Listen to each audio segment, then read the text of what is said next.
Okay, it's with great pleasure that I'm here to introduce our next speaker, Raymond Marr. Dr. Marr is an associate professor at York University.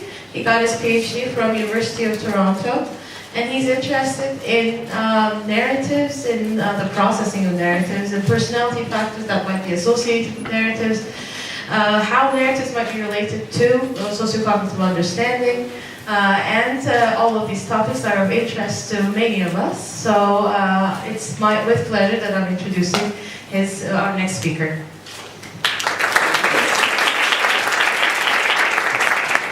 Thank you so much. Thank you for that wonderful introduction. Thank you, Honda, Nazim, and Jed, for inviting me. This has been such a wonderful experience as a speaker. Everything has been just so smooth, and I know that that doesn't happen by magic or by accident, but actually by a lot of hard work that goes into organizing, these many talks just over these many days, these kinds of things. There's an enormous amount of work on background. I really appreciate that, and everyone else that's been involved in organizing and helping us all along. Thank you so much for having me. So today I'm going to talk about the possibility that fictional stories and our interactions with them in all their forms, so novels, television shows, movies, might actually help us to better understand people in the real world. And this is a topic that's one of my very first research topics. I began looking at this idea when I was in graduate school. It was the topic of my PhD dissertation. So it's something that's really immensely near and dear to my heart. And since that time, there's just been a wonderful explosion of research on this topic, I'd say within the last 10, 12 years or so. And it's gotten to the point where I think that now there's enough research that's already out there, but it's time to begin sort of looking at it with a much more critical eye. And so what I'm going to try and introduce to you today is a research framework. And what the framework does is it tries to formalize the theory and provide some structure so that we can then better evaluate the kind of evidence that we have currently and see what kind of evidence that we might be lacking, right? And so, spoiler alert, we could use a lot more evidence. But I think that it's really helpful to see where we have areas of strength and where we have areas of weakness when it comes to reasoning about this possibility. Now, when this possibility came to me in graduate school, I thought that it was this brilliant, novel idea, but of course I was wrong. Like all brilliant novel ideas, they have existed for a very, very long time. In this case, this idea goes back at least as far as Aristotle, who was born a few years before me, and thought about this a few years before me. And so Aristotle wrote this great book called Poetics. And Poetics is a treatise on drama, mainly tragedy, but also comedy. And so he was really, really interested in narrative. And what he thought of as narrative was any kind of language that represents real-world experience, but then also helps us to have a simulation of real-world experience while engaging it, while watching some drama, say, for example. And something that Aristotle wrote in Poetics was that we use these representations of the world to learn about the real world. And Aristotle said many smart things in Poetics, but he also said that it doesn't matter what the origin of these representations are. They can originate in real events in history, or they can be made up, they can be fabricated, they can be fiction. So when we talk about stories and social cognition, there's a few things that I want to get out of the way right from the very beginning. And one is that, in my understanding, my belief is that it is really the narrative aspect of these stories that is key, that is important. Not so much its fictionality, right? So in the past, I haven't been clear when I've talked about that. We've just always said that we're talking about narrative fiction, and we're going to compare it to expository nonfiction. But in my mind, in my thinking, it is really the narrative aspect that is doing all of the work. And so if you were to consider narrative nonfiction, like a story that's based in truth, like autobiography, we would see the same effects as we would for narrative fiction. So this is really a story, a tale about narrative. So by narrative, what do I mean? What do I mean by a story? In the past, within discourse processing research and language research, stories have typically been defined with respect to their structure. Right? So stories are said to be something that has this context or setting, and then there's a conflict or an inciting event, which leads to a set of goal-centered events that are all causally linked. And some of them lead to progress towards a goal, and some lead to sort of regressions or obstacles. And this sort of conflict leads to a rising tension, a bit of rising action. Eventually leads to a resolution of this conflict that was introduced at the very beginning, and then is followed by a brief denouement. And so this is the typical definition of what is a story. And I'm not going to contradict this definition, but what I am going to say is that this has been very useful to understand what stories are and perhaps how they are processed. But if we're going to think about what the impact of stories might be, then it might be worthwhile to consider what is the actual content of the stories, as well as how that content is structured. And in my mind, the most obvious content of stories is really the social content, right? There is an agent that's engaging in these goal-centered actions. It is actually, all the events are structured in a teleological way around a goal-based agent, the characters, right? And so stories then would seem to be intrinsically social in nature, right? They're about human psychology, they're about human interactions, they're about people. And if stories are about people, then perhaps our engagement with stories, when we read those books, when we watch Netflix, we are going to be engaging processes, cognitive processes in the mind that are similar to, or akin, or maybe even identical to, the processes that we would use to understand the real social world, our real peers. And at the same time, we're going to be exposed to content, explicit content like content knowledge, that also relates to the social world. And so, accordingly, the framework proposes that there are two possible avenues through which stories could promote social cognition. Either through the engagement, the frequent engagement of social cognitive processes, or through the presentation of social content knowledge. And so I named the framework the social processes and content entrained by narrative framework. And the reason why it's a little bit awkward and strange is because it forms a nice acronym that is pronounceable, right? And it's really important to have a fun acronym if you're ever going to propose a model. But it's not a great one because the word SPACEN doesn't refer to anything other than the fact that it's pronounceable. I'm not great at this kind of thing. So the framework, right? The framework comes about through, again, these two avenues. Social processes that are engaged while we read books, watch television, and the social content that we're also exposed to when we do the same. And I want to point out that these two things are not mutually exclusive, right? So either one can be true, they could both be true. Let's be perfectly honest, neither of them could be true, right? But they're not in competition with one another, basically. The other thing I want to say and really emphasize is that when I talk about these things, and I talk about these possible outcomes, these possible benefits for social cognition, they're possible benefits. They're not necessary outcomes. Stories aren't magical. I can't just, have you plant you in front of the TV or have you read a book and it's absolutely 100% positively going to, change your social cognitive abilities. I think the way to think about it is that it's an opportunity, not a demand. Okay? It's an opportunity for growth. It's an opportunity to engage these kinds of processes. It's an opportunity to learn this kind of content, this kind of knowledge. So overall, my hope is that this framework is going to formalize our thinking about the relationship between stories and social cognition. In doing so, allow us to evaluate the evidence that we do have and then identify where we could really use more evidence. And I'm just going to present to you the overall model here. What you see is that everything has been shifted weirdly because I transferred it to this computer. But basically, we start with exposure to stories on the left, and we're going to end up somehow with improved social cognition on the right. We are going to go through two possible paths. One is through the social processes account, the other one is the social content account. And each of the different accounts has three sort of necessary tenets that I believe must be true in order for this basic idea to make sense. Right? And that's how we're going to end up organizing and categorizing our evidence.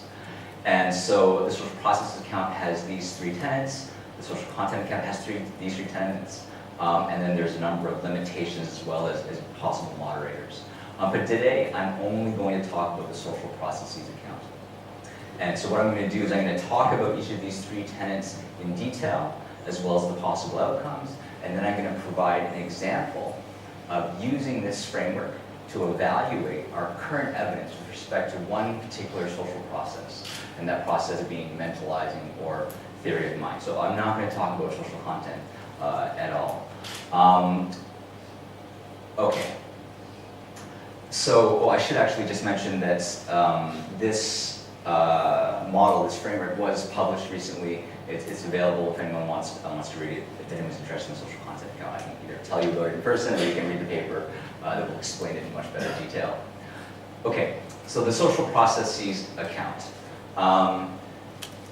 Here are the basic ideas that underlie it. A lot of it was inspired by Richard Gehrig. And Richard Gehrig in 1993 wrote this amazing book called Experiencing Narrative Worlds. And it was one of the first, nice, accessible, psychological approaches to understanding stories and story processing. And one of the key ideas that Richard Gehrig put forward was that there is nothing special about story processing. There is no story processing module in the brain, but rather, we understand stories using the same kinds of mental processes that we employ to understand the real world. And if stories are primarily social in nature, as I proposed, then it would seem that social cognitive processes are a pretty good set of candidate processes that could be involved during story comprehension. Right? In that stories presents, all this representations of humans that have mental states, that have goals, that engage in interactions and have conflicts. And in order to understand those characters in the fiction, we're going to use the same mental processes that we use to understand our friends and enemies in the everyday context. And so my thinking then is that frequent and prolonged engagement with stories could mean a frequent engagement of these social cognitive processes, that we're using these processes over and over again, we're exercising them, and therefore they could become bolstered or possibly maintained as a result. So what types of social processes am I talking about? Well, in this context, the people that have researched the relationship between stories and social cognition have really focused on mentalizing, or inferring the mental states of other people. And this, of course, is very important because humans and human behavior is predicated most of all by our beliefs. Right? I'm going to behave according to what I believe. And it actually doesn't really matter what is true in reality. And that's kind of a shocking realization. So if I believe that this tea is poisoned, I'm just not going to drink it. And it doesn't matter whether it's actually poisoned or not. Right? The objective reality, the imminent reality, doesn't matter as much as my beliefs regarding that reality. But notice I'm not drinking the tea. So this has been talked about quite a lot within this context, but there are a wealth of other social cognitive processes that could also be engaged and therefore facilitated, bolstered, maintained by our engagement with stories. And really, I think, any social process that you could conceive of that is going to be engaged by stories could potentially see this sort of salutary benefit as a result of frequent engagement or exercising during our experience with narratives. But one pretty obvious close relation would be empathy, right? And empathy originates in the German word einfühlen, which is like feeling into another person.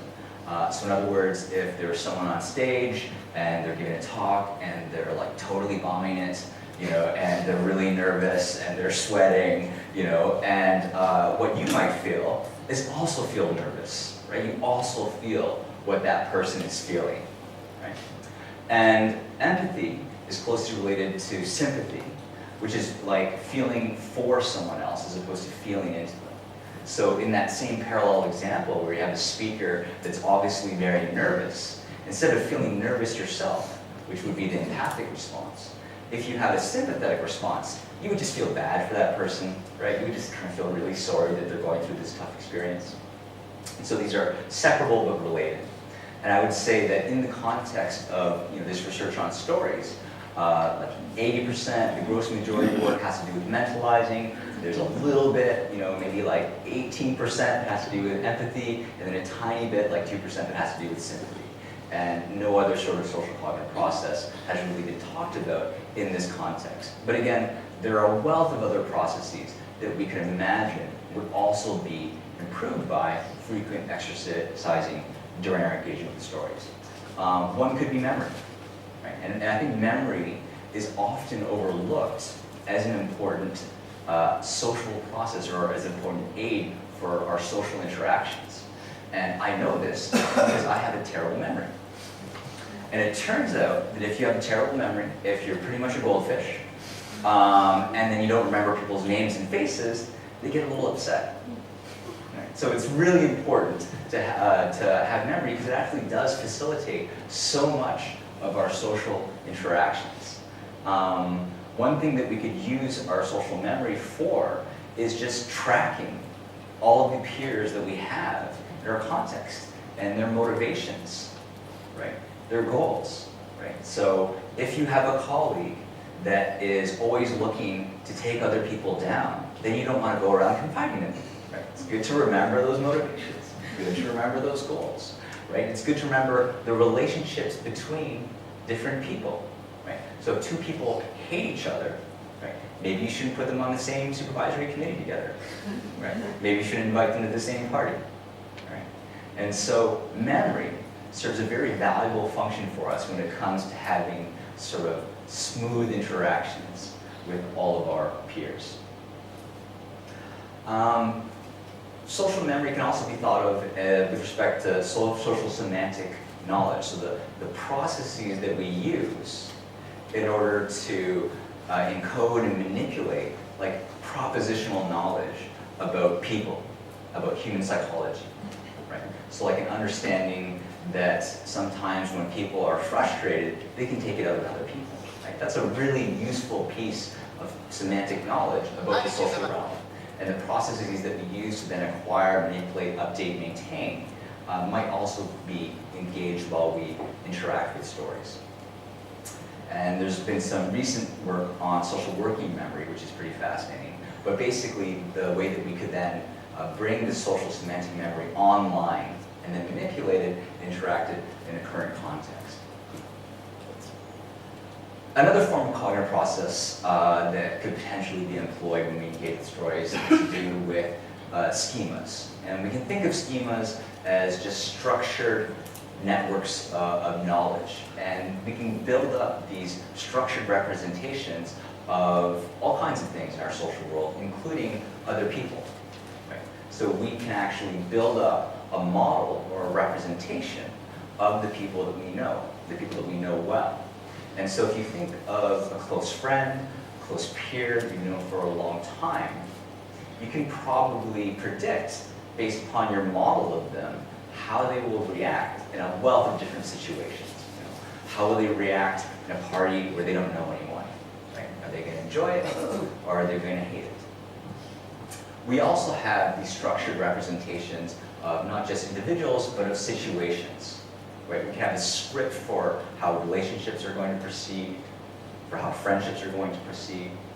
And importantly, for the social processes account, what I'm talking about are the mechanisms through which we create these models, update these models, not the content of the models themselves. That belongs in the other account, the social content account, which I won't be talking about today. But this is the process versus content distinction, right? It's either the mechanisms through which we manipulate information or the information itself.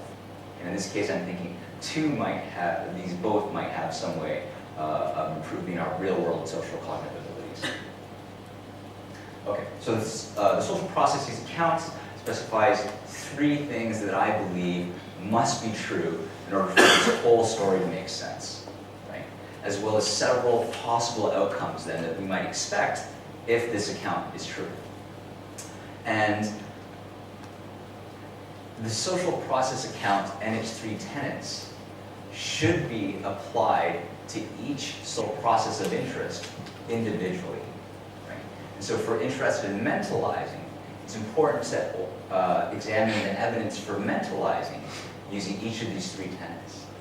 And in other words, if we see evidence for empathy, it doesn't necessarily provide evidence that the same would be true for mentalizing or any other process. It's important for us to look at each individual process on its own within this framework. So here are the conditions, the necessary conditions. I'll go through them in more detail, but basically this is what I think needs to be true in order for this whole story to make sense. One, stories should represent the social world in a somewhat accurate manner.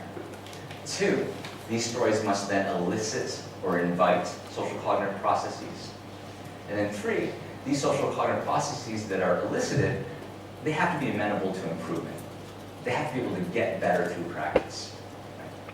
And all of these things have to be true if it makes sense for stories to actually help us improve our social cognitive processes. So let's start with the first one. Stories must represent the world in a somewhat accurate manner. And my basic idea here is that stories have to be a good target for social processes. Right? And importantly, stories don't have to be perfectly true. There doesn't have to be a one-to-one mapping between reality and narrative fiction. As Keith Oakley pointed out in his seminal work, Why Stories Might Be Twice as True as Fact, why fiction might be twice as true as fact, it's more important that they represent a psychological reality. Right? Real enough that there is an underlying truth, an underlying utility to the kinds of targets that are provided. Right? And because we're talking about the targets of social processes, in my mind, the social process account deals much more with fictional characters than with story plots or themes. And then the social content account actually deals more with plots and themes than characters, although it's not entirely mutually exclusive. There will be some overlap. Now, when I first thought of this, I thought, well, this is going to be really, really tough to study empirically. And I still think that. If you think about it, the question that's being asked, how would you go to answer it? How would you operationalize it? Right? You have to examine most or all of the stories that exist in all its different forms, and then somehow evaluate whether it was true enough to reality to provide a valid target. It just seems like maybe not a good question for empiricism. And that's fair, because not all interesting questions are addressable by empirical research. Right? Now, there have been other investigations of this that were non-empirical from other disciplines that might be more suited to answering this kind of question. Literary studies, for example, Patrick Hogan and Brian Boyd have both done long sort of cross-cultural investigations into this idea of, are there any universal themes to the stories that exist across different cultures? And their conclusions tend to be yes. It's about there's very common social themes that emerge across cultures. That across the world, stories about people either coming together in romance, or breaking apart in romance, or breaking apart in conflict. That they're about social things, basically. And then as I thought about it a bit more, I thought, well, it's true that it's probably not that amenable to empirical research, not easily amenable to empirical research. But I also thought that this might be a really low threshold that would need to be passed, because we actually apply social cognitive processes to just about anything, right? Through anthropomorphization. The Heider and Simmel moving geometric shapes was brought up in an earlier talk by Joseph, right? Where people will attribute mental states just to triangles moving around on a screen. And so if we will engage our social cognitive processes for that, surely most of the things that we see on Netflix, most of the things that we read, are much more suitable targets for our social cognitive abilities. And I also think that it makes a certain amount of sense, right? that stories would have some type of underlying psychological truth to them. Because, we invented stories. Right? They're a human product. And they're probably our most universal human product. And they emerge out of our interest. And by and large, our greatest concern has to do with other people. Right? Because we are social animals. It's integral to us that we successfully collaborate, cooperate, and get together with others. Right? So of course, stories would be about other people.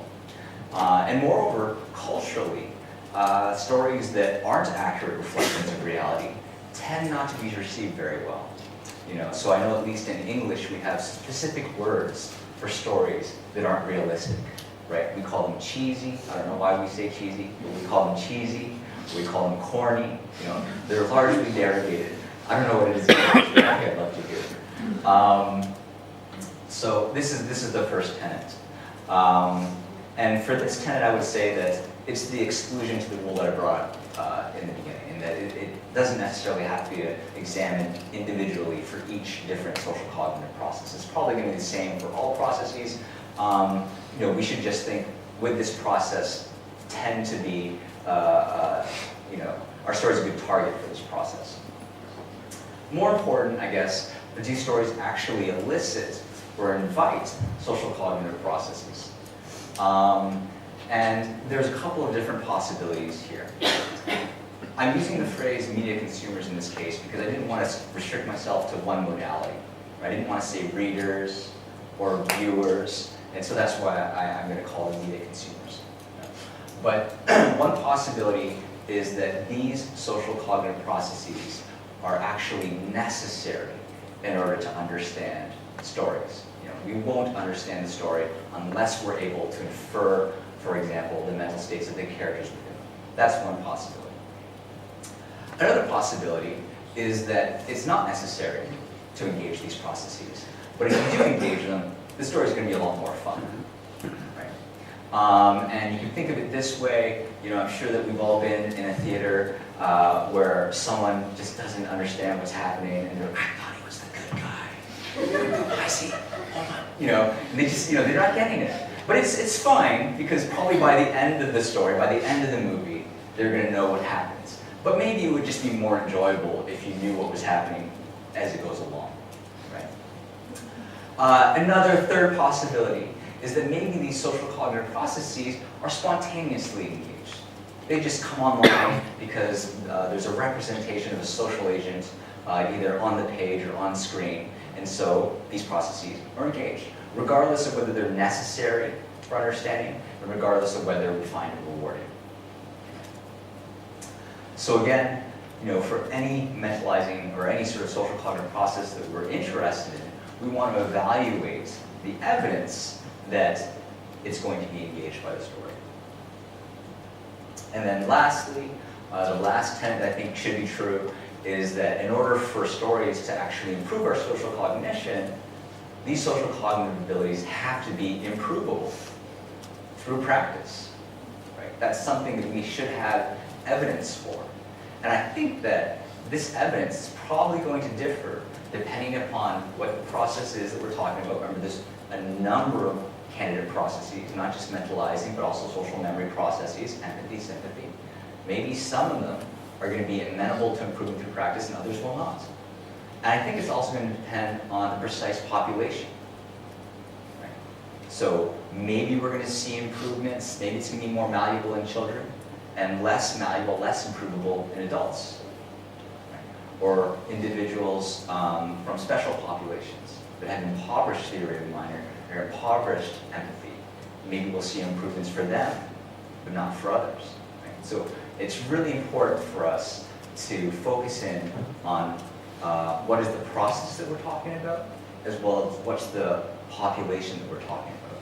And so evidence, for example, that any particular process is improvable through practice for one particular population should only probably be generalized to that population. If we see that we can improve children's theory of mind, that doesn't necessarily mean that we can improve adults' theory of mind. We need to examine each of these things individually. So if all these different tenets are true, What sort of outcomes could we expect to see? Well, one possibility is that the social processes that we're examining will be more accurate. Perhaps they're going to be less effortful to engage. Maybe they're going to be deployed more rapidly, either initiated more quickly or completed more quickly. Or maybe perhaps we're going to find them more rewarding. But basically, when it comes to outcomes, we're going to see all the outcomes that you can imagine that would occur through practice. What happens when you practice a social cognitive ability? And so Keith Oakley, who I was mentored by and highly inspired by, talks about stories as if they might be a flight simulator for the mind. Right? In the same way that pilots can actually use hours on a flight simulator in order to get their pilot's license, because it's good practice, it will improve the skills. The same way we might see an improvement for our social cognitive processes in this form of practice. And so anything that improves through practice, we might possibly observe as an outcome, as a benefit for these social processes. Now, there might also be more distal or downstream consequences of all of this, right? In that if we improve our social cognitive processes, then perhaps as a result of those improvements, we might see changes in morality, in pro-social behavior, helping behavior, altruism, tolerance between groups that are different, tolerance of differences, as well as maybe perhaps improved intergroup relations. But I really want to stress that these are downstream, distal consequences that might come about because of an improvement in the underlying social cognitive processes. And so a number of theorists have argued that stories do play this role. You know, that stories do improve helping behavior, pro-social behavior, morality, intergroup relations, that kind of thing. I view it as a bit of a downstream process, and therefore the effect sizes are probably going to be a bit smaller. Now, there's a whole wealth of important limitations, boundary conditions, and moderators for this proposal. Right? As I mentioned earlier, all these outcomes, they're just possibilities. Right? They're not necessities. They're opportunities. And so they're not going to occur for all people all of the time. Right? It's really going to depend on the individual. In other words, there's going to be differences between individuals that are going to help to moderate the effect. Right? You might see it for some people, some kinds of people, but not see the same effect for other kinds of people. Maybe it's going to be people who are really open, really into imagination, who really love stories. These kinds of individual differences are going to play a role. It also might depend on the actual media, right? The modality for presenting the story. Maybe it depends upon whether we're watching it and hearing it as opposed to reading it, right? Maybe it depends on the actual narrative itself. Maybe only certain kinds of stories are going to promote this growth in social cognition. And it would also depend on context, right? I think all of us have experienced the reality that we're not always able to get into certain stories. If it's too noisy, if we're too distracted with work, if we're too stressed about a talk that we have to give, right? We can't always get the story, the context matters. And so all of these things, as well as their interaction, are going to play a role as to whether we see these putative outcomes or effects. The other thing I want to stress is, I've talked about these things as like a practice effect, a training effect, but it turns out the stories are a bit of a weak training context. Ideally, if we wanted to improve some kind of skill, right? Let's just say I wanted to get better at throwing free throws, shooting free throws in basketball, right? Ideally, I would have a coach, and I would get immediate feedback. Whenever I made a mistake, I would know because the ball wouldn't go through the hoop, right? I would get a lot of reward when it does go through the hoop. I'd have, a coach that's correcting my form. That's the ideal context for any kind of training effect, right? right? You have feedback that is immediate, both positive and negative, and you have corrections for errors, and that sort of thing. And we don't really have any of these things when it comes to stories, right? And so the feedback that we might get is irregular or might be delayed, you know? And so if I'm watching a film, and let's just say I make an inference about a character and what they might be thinking or feeling, I might never know whether I was correct about that inference or whether I was wrong. Or I might only find out, 40 minutes later, and just go, oh, no, they weren't really thinking that, right? Moreover, there might be a little reward for accuracy or punishment for inaccuracy. If I make a mistake, no big deal. I still get to see the story, I still get to see the outcome, and no one's clapping and cheering when I get it right. So in other words, being accurate in our social cognitive processes within a story context may not always be necessary. And so I think that this is sort of a weak environment for training up a process. And because of all these things, because of these moderators, because we're only going to see it for some people, some stories, some context, some of the time, right? I think that if there are effects, they're likely to occur only after frequent and prolonged exposure, right? Because the training context is so weak, we're only going to see results when there's been lots of training over a long period of time, right? Think about it if I wanted to get better at push-ups, and so in order to train at it, I just do one push-up a week, right? I might get better at push-ups, but it's going to take a while, right? And so these effects, again, are just some people some of the time, and because of this, the effect size that we're going to be expecting, I would say, is going to be relatively small across an entire group, right? It's going to happen for some people, but not for other people. But small effect sizes aren't necessarily unimportant effect sizes. These are entirely delusional. So effect size and even statistical significance don't have a one-to-one mapping to practical significance or meaningful significance. And in fact, some of the most important and meaningful effects that we've observed in research can stem from very small effect sizes. And the example I love is about daily doses of aspirin and the reduction of risk of heart attacks. As this is a study that they did. It was a totally randomized control trial, and they stopped the study earlier because they thought it was unethical to continue. Because the people that were just getting the sugar pill, the people in the placebo condition, were getting more heart attacks, right? And you just can't keep doing research like that. And the size of the effect is equivalent to a Pearson's R of 0.02. Right? But because the outcome was so important, it was practical, meaningful significance. Okay, so I can tell that I'm running drastically behind time. I'm going to go quickly through this, and for that I apologize, but I really do want to leave time for questions. But what I'm going to do now is just take this social processes account and show you how it could be used in order to critically evaluate the research that we have on mentalizing. And I'm not choosing mentalizing by chance. I'm choosing mentalizing because this is where we have the most research. The strongest evidence that there is this sort of relationship between stories and social cognition is with respect to mentalizing. So we're going to ignore number one because it's hard to examine empirically and maybe it's an uncontroversial assumption. So let's look at number two. What evidence do we have that stories elicit or invite the inference of mental states? Most of the evidence that we have for this proposition comes from neuroscience. And what you see is that meta-analytically, across various studies, both neuroimaging and patient studies, the brain areas that are implicated for both story comprehension and mentalizing tend to overlap. Right? And you see this across several studies.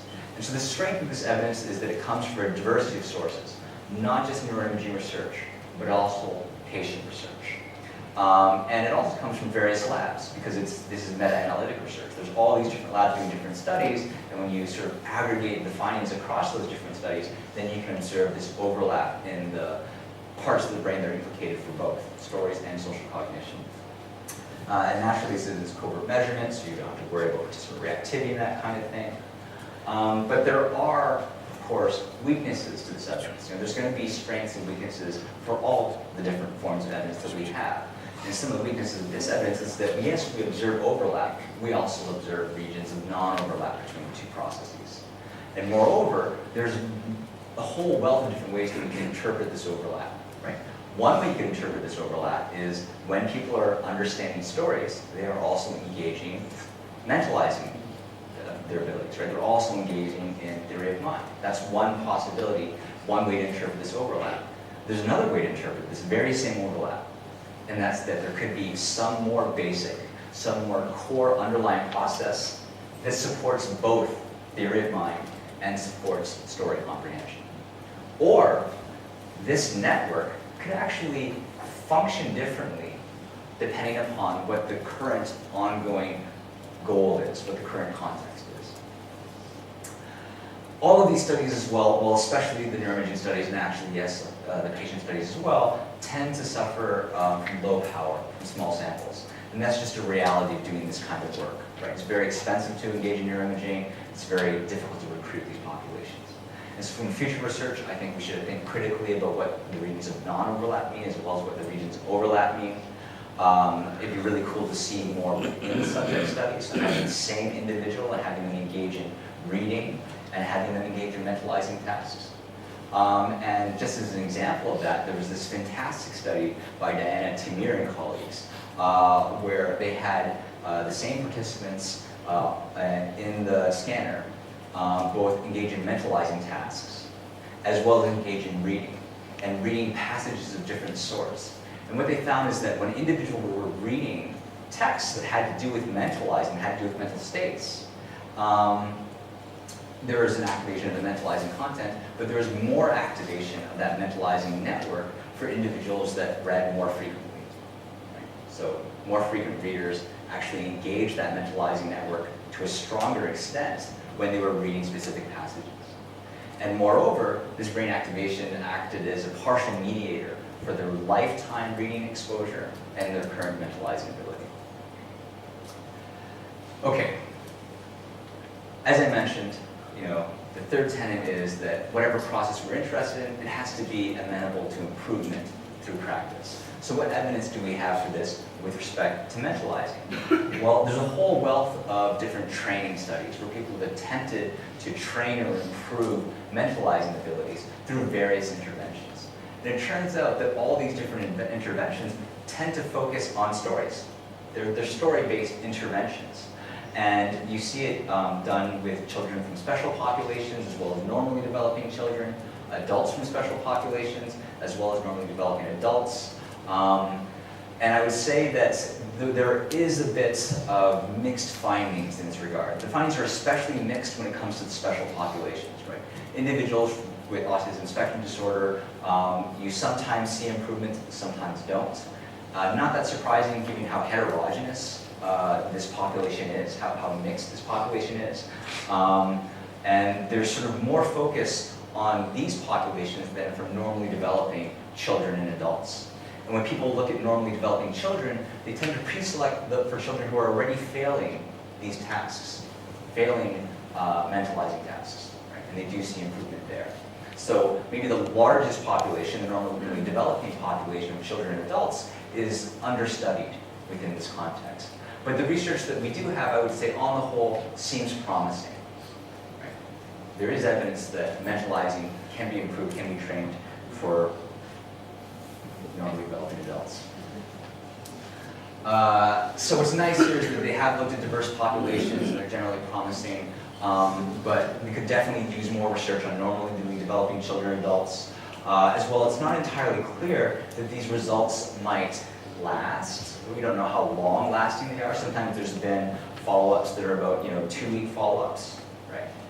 And also in some cases, there's been a failure to observe generalization, and that you can train individuals and they will get better on a particular, let's just say, false belief task, but they won't get better on other mentalizing tasks that you would think would be very closely related, right? So that's something that we want to look at and examine more critically. So we'd like to see more research on normally developing individuals, some longer-term follow-ups, as well as perhaps more diverse measurement at post-test.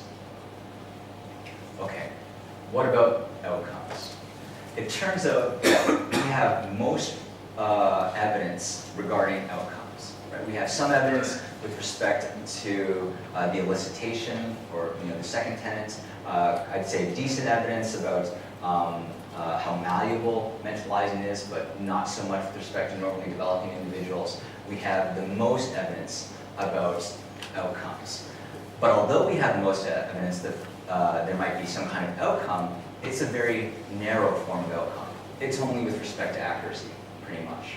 As I mentioned, we would expect to see benefits not just for accuracy, but also for the rapidity, the speed, the effort that's involved for these different processes.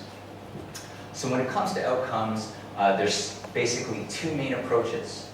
One involves looking at people's lifetime exposure to stories. So how much they've been exposed to literature, for example, and their current mentalizing ability. And what you tend to observe is that people who have been exposed to more stories, more narrative fiction, do better on tasks of mentalizing. But exposure to expository nonfiction, a really nice control because it's still discourse level text, does not involve the same level of prediction, especially when you covary out the shared variance. And so the strengths of this approach, I would say, is that we're looking at people's, indirectly you're measuring what they would do spontaneously, what they would do naturally, what they tend to do, at home without being asked, And that's nice because that's kind of what we're interested in. And what's also nice is that we've seen a variety of replications across different labs in different countries. And there's been some diversity in population that's been examined. So it's been examined both in adults as well as in young children. It's also robust to various controls, so you can control for age, gender, general intelligence, personality, how engaged or transported people become in narrative, and you still observe these same effects. There's also been some diversity in the way that reading has been measured across these studies. And there's been enough studies, there was actually a meta-analysis recently published, and meta-analytically it looks like the finding is about moderate in strength, so it's an R about 0.21. And this is for 14 studies that examined the effect of lifetime exposure to fiction on mentalizing. The average correlation, by the way, that tends to be observed within psychology is 0.25, right? So we're around the average. And then it turns out you also see a positive correlation, in this case about half the magnitude, for nonfiction. But importantly, fiction and nonfiction exposure tends to be highly correlated.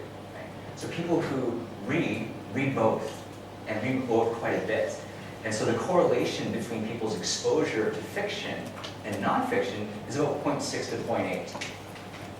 And if you covary out that shared variance, then fiction still predicts, but nonfiction no longer does. Okay, the weaknesses of these studies is that, of course, because they're correlational, that we cannot infer causality. Right? We cannot make any inferences that it's the stories that are improving social cognition. Maybe it's that people who have better social cognition are more interested in stories, and that's why they have more exposure to stories. Or possibly, there could be some third variable that explains this relationship. Now, we measured and controlled for some third variables, but there could be other third variables that we're not measuring, not controlling for, that could explain this relationship. And this is just one of the limitations of all correlational research. The other weakness is that different processes may actually underlie the similar phenomena that we're observing in different populations. And so I mentioned that we observe this in adults and we observe it in children, but I actually believe that something different is going on for the children. Something like what Hande was talking about. That it's really about joint talk, mother-child talk, that's promoting theory of mind abilities in children as opposed to maybe their spontaneous engagement of social processes or whatnot, right? And so we should be very cautious, as I think Marco pointed out, about looking at a phenomenon and thinking that it's the same mechanism that's responsible for that phenomenon in these different populations. There's also been an incredible lack of diversity when it comes to measuring mentalizing ability. Almost all the studies that I've been talking about and that we'll talk about have relied upon one measure, And that makes this entire field a little bit brittle in that regard. Right? And so what we want to see is, in future work, some additional control variables, maybe expand our measurement of mentalizing to make it more ecologically valid, more real-world mentalizing. It would be nice to examine other specific genres. Right now, we're just talking about narrative fiction and expository nonfiction. It would be nice to dig a little bit deeper, as well as different media, different modalities. Television, film, graphic novels, video games. There's been some work on each of these things, but a lot of it's focused on reading. It'd be nice to see more work on these other types of modalities. The other large body of work into this has to do with an experimental approach. And in this case, what happens is that people are brought into the lab and they're randomly assigned to read a small piece of text, a short piece of text, that's either narrative fiction or expository nonfiction, or maybe nothing at all, you know. And then people's mentalizing ability is measured directly afterwards. And so the strength of this approach, of course, is because it's experimental then, is that it can allow for causal inferences, right? That therefore, if the experiment is conducted properly, we can infer that the reading causes the improvement in mentalizing ability. These studies also have a little bit more diversity in the measuring of mentalizing ability, as well as they've explored a pretty diverse range of texts. It also seems to be robust to control variables, similar to correlational studies. Now, the weakness of these studies is that there's actually been a number of failed direct replications of some of the most famous studies, right? So these experiments first appeared in Science, and then attempts to directly replicate these studies have failed, even though they've employed much larger sample sizes. So there's some mixed findings, right? I would say there's also this ambiguity in the theoretical justification. Because remember, in the account that I gave, my proposal is that it would take frequent and prolonged exposure to observe these kinds of effects.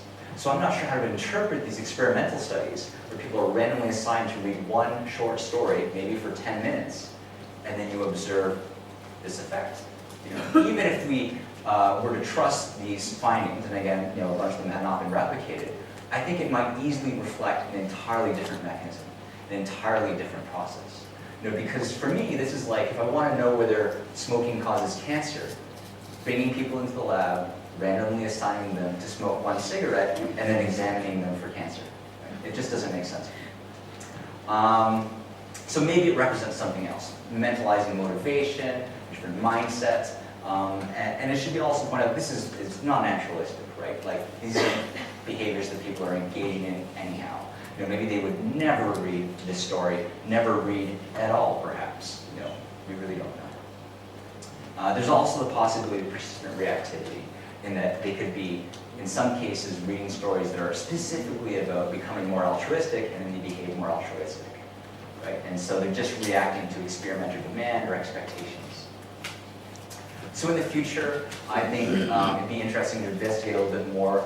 There's been some evidence that how absorbed or engaged or transported into the stories is an important moderating factor. It'd be interesting looking at that more.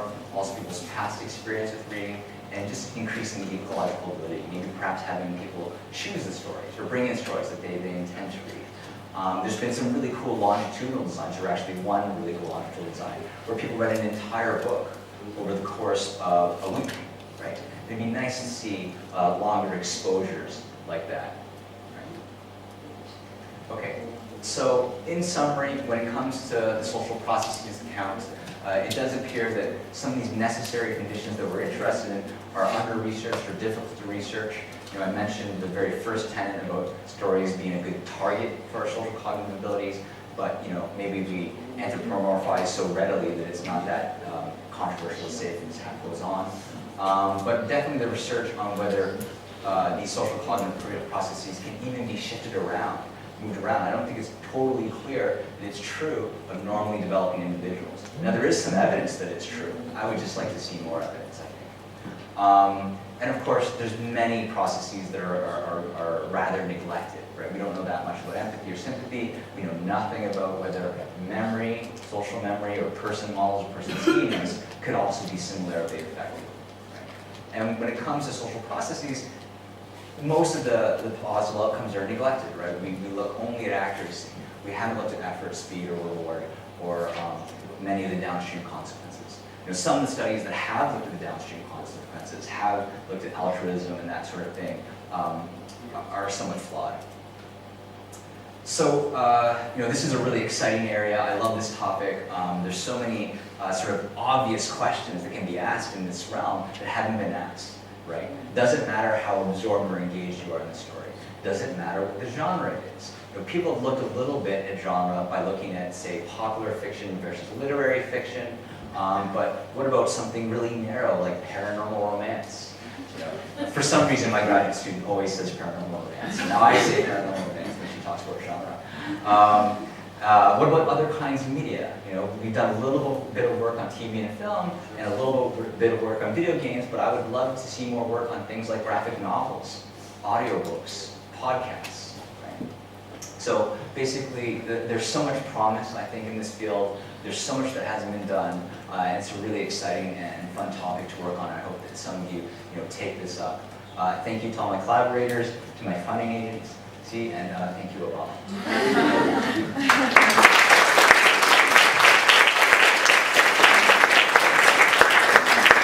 It's not poison. So I'm aware of the fact that I'm standing between you and Raymond for the question, so bear with me for a couple of slides. Thank you very much, Raymond, for this very inspiring talk. It has opened up a really huge panorama, and I don't know if it has been mentioned already in the conference. As it concerns me, I'm very sympathetic to your talk and to SPACEN. I think it's a very timely question that you ask, how social cognition and stories go together, because I think both of these notions have been broadened in the recent past. That's at least my observation. So if we look at story or narrative, stories are not only, as you said already, oral stories or written stories. They are also graphical stories. There can be TV shows, podcasts, video games. So there's a large extension in terms of the various media in which story can occur. If we look at narratives, I think recently also the social implications or the social functions of narrative have been mentioned. For example, if we think of a narrative of a country, which means the forces that bring together people and make them feel to be a social unit. That's a new way of talking about narratives. When we look at mentalizing and social cognition, also I think these notions have broadened. If we start from looking at false beliefs, which are quite neatly defined, there are also other ways of addressing the theory of mind. And recently, you mentioned empathy and sympathy, which bring in the affection component along with the more cognitive parts of social cognition. So I think since these aspects have been broadened so much, it's a good time to reassess them and to try to make new sense of the relation between them. And this is really an interdisciplinary agenda, and I'm very happy that you put up SPACEN, which I will show you again. I will not go through it. The question should be, how does the relation between stories and social cognition present itself in various domains and disciplines? So, Raymond, you put this up, but you're not alone in having to answer this. So I'm sure the audience is full and of resources such that you could, in principle, put together all the answers that will come later, such that we get a much broader understanding of what is actually going on. And in the next 3 slides, I just want to tap on various domains that I'm familiar with or that I'm interested in showing how such a joint venture could happen. Being a developmentalist, I could not stop myself from bringing up this slide here, how stories are important in the developmental perspective of social cognition. Since Hande already talked about this, I can be very brief here, but it's also an opportunity to bring together these two talks by Raymond and by Hande. So I think that at various critical periods of time in development, stories may serve different functions.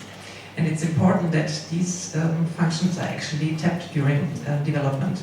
So let me be brief here. In early childhood, it may be that being read stories, listening to stories may really help foster the representational abilities of children, and by bringing in similar or dissimilar social characters to then acquaint them with diverse scenarios about the social world. There's this issue of dual representation if it comes to listening to narrative, because the child has to manage her own presence in the here and now, and at the same time she is engaged in a story that has to do with characters that dwell in a very different realm, namely the imaginative, figurative realm.